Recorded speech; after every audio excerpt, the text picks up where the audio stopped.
பிரசங்கி 10ஆம் அதிகாரம். செத்த ஈக்கள் தைலக்காரனுடைய பரிமள தைலத்தை நாரை கெட்டு போக பண்ணும்.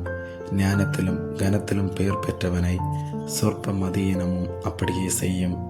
ஞானியின் இருதயம் வலது கையிலும் மூடனின் இருதயமோ இடது கையிலும் இருக்கும். மூடன் வழியிலே நடக்கிற போதும் மதி கெட்டவனாயிருக்கிறான். தான் மூடன் என்று அவன் எல்லோருக்கும் சொல்லுகிறான். அதிபதியின் கோபம் உன்மேல் எழும்பினால் உன் ஸ்தானத்தை விட்டு விலகாதே. இணங்குதல் பெரிய குற்றங்களையும் அமர்த்தி போடும். நான் சூரியனுக்கு கீழே கண்ட ஒரு தீங்குண்டு. அது அதிபதியினிடத்தில் தோன்றும் தப்பிதமே. மூடர் மகா உயர்ந்த நிலையில் வைக்கப்படுகிறார்கள். சீமான்களோ தாழ்ந்த நிலையில் உட்கார்ந்திருக்கிறார்கள். வேலைக்காரர் குதிரைகள் மேல் ஏறி போகிறதையும் பிரபுக்கள் வேலைக்காரர் போல் தரையிலே நடக்கிறதையும் கண்டேன். படுகுழியை வெட்டுகிறவன் அதிலே விழுவான். அடைப்பை பிடுங்குகிறவனை பாம்பு கடிக்கும். கல்லுகளை பேர்க்கிறவன் அவைகளால் காயப்படுவான். மரத்தை பிளக்கிறவன் அதனால் மோசப்படுவான். இருப்பு ஆயுதம் மழுங்கலாயிருக்க அதை ஒருவன் தீட்டாமற் போனால் அதிக பலத்தை பிரயோகம் பண்ண வேண்டியதாகும். ஆகையால் ஒரு காரியத்தை செவ்வையாய் செய்வதற்கு ஞானமே பிரதானம். தடை கட்டப்படாத பாம்பு கடிக்குமே. அலப்பு வாயனும் அதற்கு ஒப்பானவன்.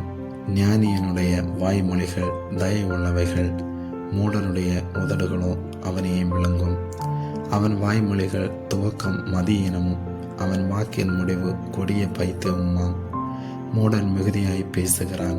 நடக்கப் போகிறது இன்னதென்று மனுஷன் அறியான். தனக்கு பிற்பாடு சம்பவிக்கப் போகிறதை அவனுக்கு அறிவிப்பவன் யார்? ஊருக்கு போகும் வழியை மூடன் அறியாததினால் அவன் தொல்லை ஒவ்வொருவரையும் இழைக்க பண்ணும். ராஜா சிறு பிள்ளையுமாய் பிரபுக்கள் அதிகாலமே உண்கிறவர்களுமாயிருக்கப்பட்ட தேசமே உனக்கு ஐயோ. ராஜா குலமகனுமாய் பிரபுக்கள் வெறிக்க உண்ணாமல் வெலன் கொள்ள ஏற்ற வேளையில் உண்கிறவர்களுமாயிருக்கப்பட்ட தேசமே நீ பாக்கியமுள்ளது. மிகுந்த சோம்பலினால் மேல் மச்சு பழுதாகும். கைகளின் நெகிழ்வினாலே வீடு ஒழுக்காகும். விருந்து சந்தோஷத்துக்கென்று செய்யப்படும். திராட்சரசம் ஜீவனுள்ளோரை களிப்பாக்கும். பணமோ எல்லாவற்றிற்கும் உதவும். ராஜாவை உன் மனதிலும் நிந்தியாதே. ஐஸ்வர்யவானை உன் படுக்கையிலும் நிந்தியாதே. ஆகாயத்து பறவை அந்த சத்தத்தை கொண்டு போகும். செட்டைகள் உள்ளது அந்த செய்தியை அறிவிக்கும். ஆமேன்.